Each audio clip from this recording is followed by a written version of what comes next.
Welcome to Teacher Gio Teaches English in Asia. Today I want to talk a little bit about some safety tips if you're maybe coming out to the Philippines for the first time, and also some safety tips in dating. You might be asking yourself, why would I need safety tips for dating a small little 4'10", petite little girl in the Philippines? Well, uh, not so obvious reasons, but I will give you a few reasons that you should be careful and why you should be careful. But let's start off with something that a lot of Americans, not just Americans, England, Canada, Australia, a lot of us are guilty of, and that's carrying around a big wallet. Now that's not necessary in the Philippines, nor is it recommended, because one of the crimes that is committed, and that is pretty commonplace here in the Philippines. It hasn't happened to me. I've been pretty smart about it, but it has happened to a few of my friends. It usually happens like in a crowded place or like during a festival. Like here in Cebu, we have Sinulog, and my friend had his phone, bump and grab. They bump into you, and next thing you know, your phone or your wallet's gone. So you have to be careful of crowded places. If you're going to take the public transportation like a jeepney or even a bus, be careful. Whenever somebody's right next to you, it can happen. So be careful of that. Crowded places, public transportation, festivals, and if you're in Cebu and you go down to Cologne, Carbon Market, be careful, okay? So what I recommend is not a big wallet.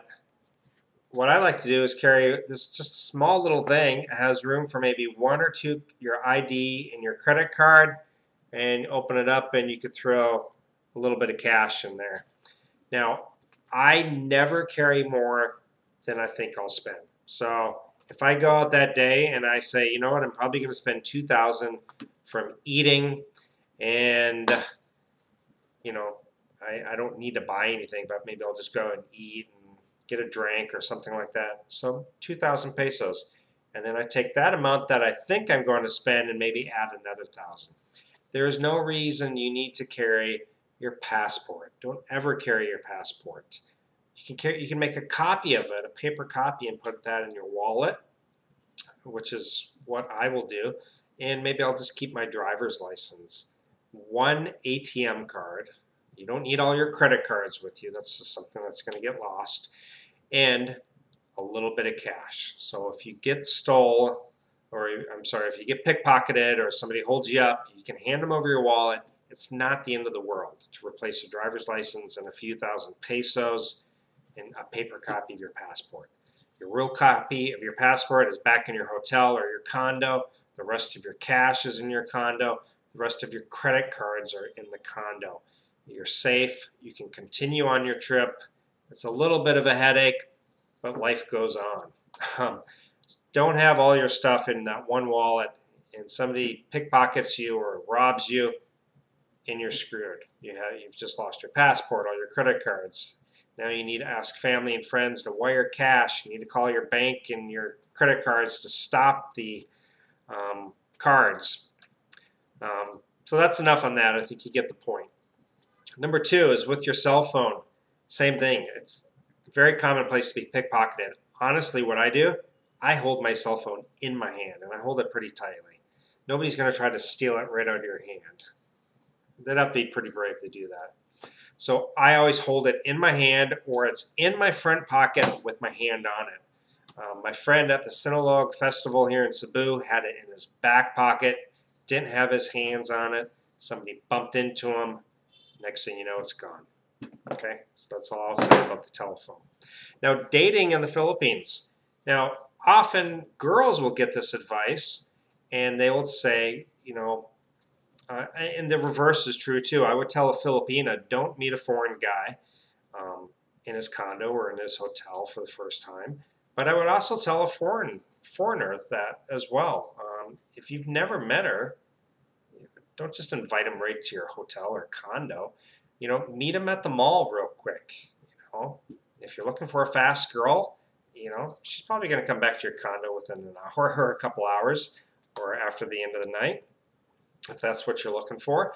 But for safety, I would never just invite somebody into my condo. You don't know who's going to show up, so don't do that.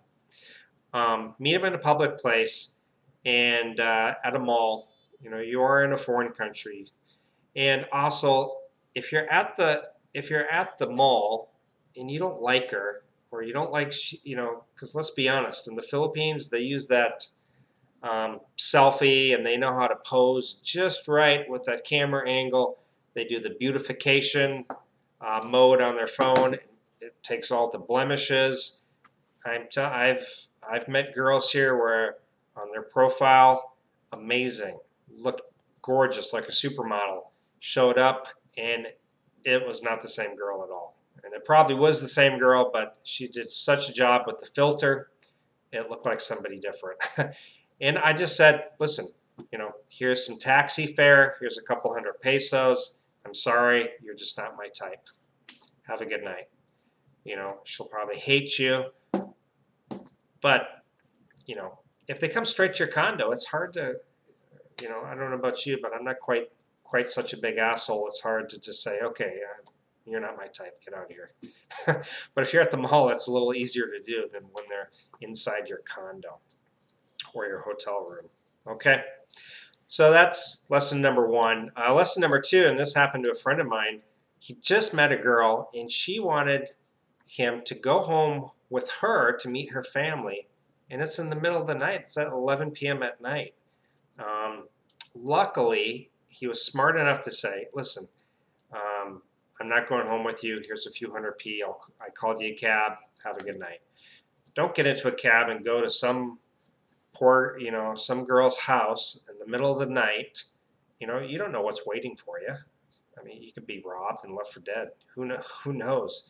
Don't go to some unknown neighborhood in the Philippines in the middle of the night with a girl you don't know.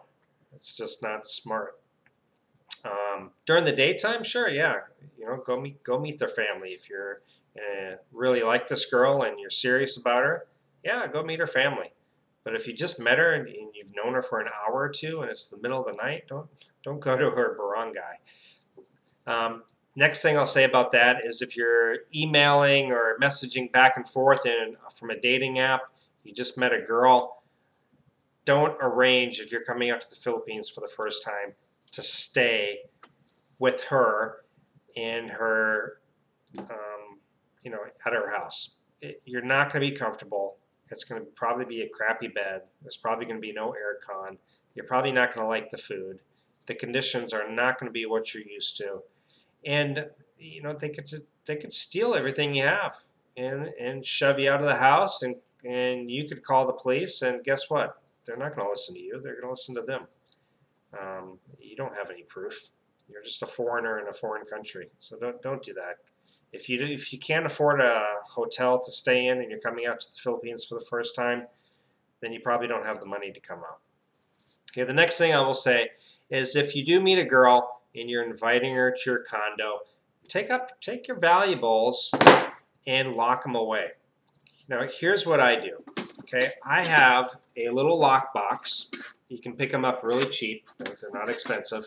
Okay, so you're probably thinking, yeah, she can just grab this and run off. Well, here's what I do is I lock that up. I put my money, my wallet, my phone, maybe.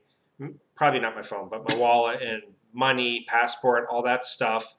And I take some expensive items like my laptop, and I go ahead and then I put it into my suitcase. And the suitcase has a lock. So then I put all that stuff inside my suitcase, lock it, and I put it away in the closet back here. Okay, she's not going to think to look in your, closet and take your whole piece of luggage.